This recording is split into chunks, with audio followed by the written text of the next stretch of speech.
ઓમ શ્રી ગણેશાય નમઃ। જય શ્રી કૃષ્ણ મિત્રો। નિર્જળા એકાદશીના દિવસે શું દાન કરવું, આ સરસ મજાનો માહિતીનો વિડીયો છે।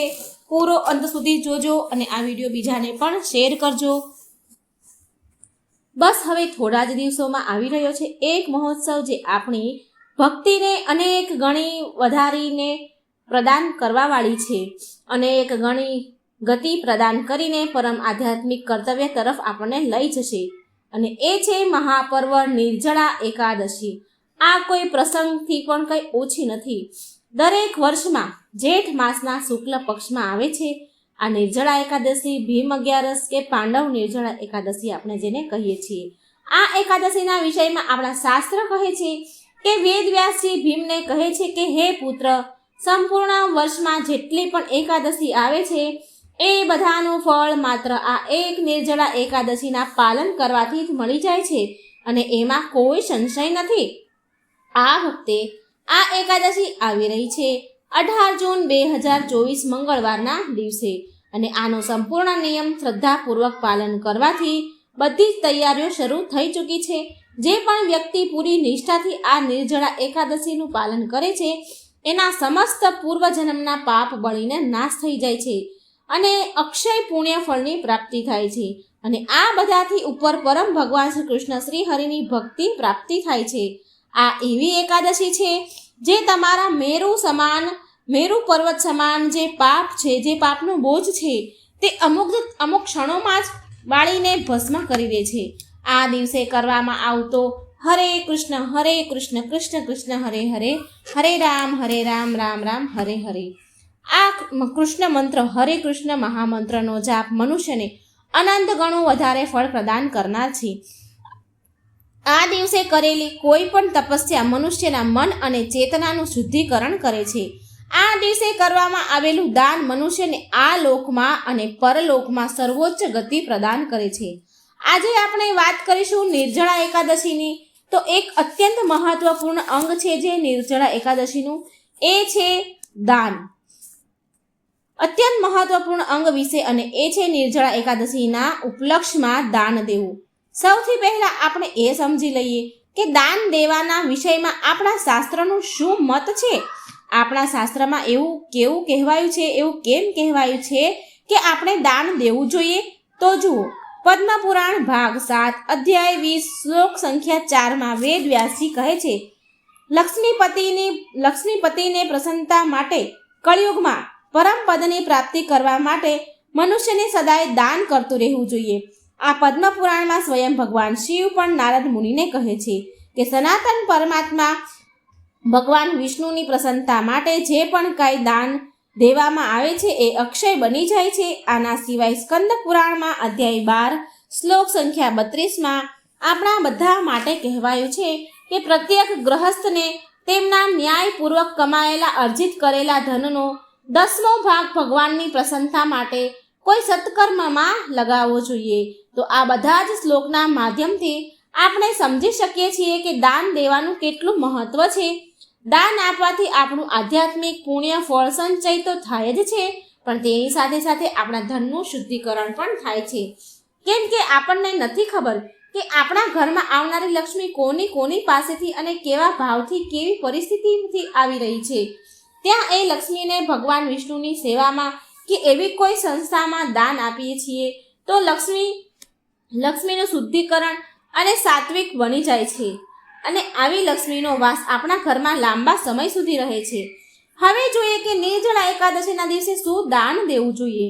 તો એકાદશીમાં દાન દેવાનો સૌથી સરળ નિયમ છે, અને એ છે કે એકાદશીના દિવસે તમે એ વસ્તુનું દાન આપો કે જેનો ઉપયોગ તમે એકાદશીમાં કરી શકો છો। એ દાન બિલકુલ પણ ન આપવું જે એકાદશીમાં વર્જિત છે। તો આ નિયમના અનુસાર આપણે બધી જ એકાદશી તિથિ પર અન્નનું દાન ન દેવું જોઈએ, કેમ કે એકાદશીમાં અન્ન વર્જિત હોય છે। પણ આ વર્ષે આ નિર્જળા એકાદશીમાં તો આમાં તો અન્નની સાથે સાથે જળ પણ વર્જિત છે। તો પછી એકાદશીના દિવસે જળનું દાન કેવી રીતે આપી શકાય? આપણે ઘણા બધા લોકોથી સાંભળ્યું હશે કે યુટ્યુબના વિડીયોમાં જોયું હશે, લોકોના મોઢે એવું સાંભળ્યું હશે કે નિર્જળા એકાદશીના દિવસે આપણે માટીનો પાણીનો ઘડો ભરીને દાન દેવું અથવા પાણીવાળા ફળ, શાકભાજી, શરબત વગેરેનું દાન કરવું. પણ આ બધાને એ પ્રશ્ન કરવો છે કે જે એકાદશીના દિવસે વર્જિત છે એવી વસ્તુનું દાન આપણે કેવી રીતે કરી શકીએ? તો આના માટે શાસ્ત્રોનો મત એવો છે કે નિર્જળા એકાદશીના દિવસે આપણે આ બધી વસ્તુનું દાન ન આપી શકાય. હા, આ બધી જ વસ્તુનું દાન તમે કરી શકો છો, પણ એકાદશીના દિવસે નહીં, બીજા દિવસે દ્વાદશી પર જ્યારે તમે એકાદશીના પારણા કરતા હોય એ સમયે દ્વાદશીના દિવસે સવારમાં આના માટે તમે પહેલેથી તૈયારી કરી રાખી શકો અને આ બધી વસ્તુનું દાન તમે દ્વાદશીના દિવસે કરી શકો છો. દ્વાદશીના પારણાના સમય આવે ત્યારે નજીકના મંદિરમાં માટીના ઘડામાં પાણી ભરી આપી શકો છો. આના સિવાય આંબળા, તરબૂચ, કાકડી જેવા ફળ, શાકભાજી, નાળિયેર પાણી, ગોળનું પાણી, લીંબુ પાણીનું દાન પણ તમે આપી શકો છો. એક સૌથી સારું અને વધારે પુણ્ય પ્રદાન કરનારું કામ એ છે કે તમે એ પણ કરી શકો છો કે જેણે નિર્જળા એકાદશીનું વ્રત કર્યું છે પાણી વગરનું, તો તેને તમે આ બધી જ વસ્તુ ફળ આપીને પારણા કરાવો. આ બધી જ વસ્તુનું દાન આપીને પારણા કરાવો. આ બધી વસ્તુ ફળ આપીને પારણા કરાવશો તો આનાથી તમને 2 ગણું ફળ મળશે. તો પ્રશ્ન એ છે કે નિર્જળા એકાદશીના દિવસે શું દાન કરવું? તો જુઓ, નિર્જળા એકાદશીના દિવસે તમે જ્ઞાનનું દાન આપી શકો છો. ભાગવત ગીતા અને શ્રીમદ ભાગવતમ ગ્રંથોનું દાન આપી શકો છો. ભગવાનના મંદિર બનાવવા માટે દાન આપી શકો છો. મંદિર બનાવવા કે પ્રચાર કેન્દ્ર ખોલવા માટે ભૂમિનું દાન આપી શકો છો. તમે આપણા ભારતમાં કે ભારતની બહાર ઘણા ગુરુકુળ જ્યાં બાળકો વૈદિક શિક્ષા આપવામાં આવે છે ત્યાં તમે દાન આપી શકો છો. આશ્રમોમાં તમે દાન આપી શકો છો. ગૌ સેવા માટે દાન આપી શકો છો. મંદિરોમાં દાન આપી શકો છો. આ દિવસે તમે કોઈને ભગવાનની ભગવદ્ ગીતા કે શ્રીમદ ભાગવતમ જેવા વૈદિક ગ્રંથ પણ તમે ભેટરૂપ આપી શકો છો. જરૂરિયાતમંદને પણ તમે દાન આપી શકો છો. દાન દેતા સમયે એ વાતનું ખાસ ધ્યાન રાખવું કે દાન હંમેશા સુપાત્ર વ્યક્તિને જ આપવું, નહીં તો આપણા દાનનું પુણ્ય ફળ તો નથી જ મળતું, પણ ઉપરથી આપણને દાનનો દોષ લાગી શકે છે. માટે આ વાતનું ખાસ ધ્યાન રાખજો કે દાન તમે સુપાત્ર વ્યક્તિને જ આપશો. માટે કોશિશ કરજો કે એ જ સ્થાન, એ જગ્યાને, એ જ વ્યક્તિને દાન આપજો કે વાસ્તવમાં એ દાનનો સદઉપયોગ કરી રહ્યો હોય અને તમને એ વાતનો વિશ્વાસ હોય. નિર્જળા એકાદશીના દિવસે તમે ભગવાન શ્રી કૃષ્ણની લીલાઓનો પ્રચાર કરવા માટે કે તેમની મહિમાના ગુણગાન કરવા માટે ગ્રંથોના વિદ્યાનું દાન તમે આપી શકો છો. અને દ્વાદશીના દિવસે પાણીનો ભરેલો ઘડો, ફળ, પાણીવાળા ફળ, નાળિયેર પાણી, અન્ન, વસ્ત્ર, જૂતા, ચપ્પલ, છત્રી, ગાયો માટે ઘાસ, સોનું, ચાંદી, પક્ષીઓ માટે ચણ, ફળ વગેરેનું દાન તમે આપી શકો છો. પણ યાદ રહે કે એકાદશીના દિવસે જે વસ્તુ વર્જિત છે એ દાન એકાદશીના દિવસે ક્યારેય ન આપશો. તો આ પ્રકારે તમારી શુદ્ધ ચેતના સાથે તમારી ક્ષમતા અનુસાર કંઈ ને કંઈ દાન તમે જરૂર આપજો.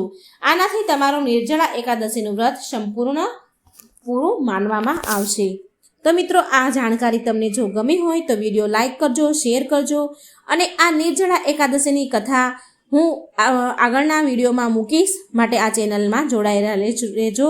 નોટિફિકેશનનું બટન ઓન કરજો જેથી તમને નિર્જળા એકાદશીની વ્રત કથા તમને જલ્દી મળી રહે.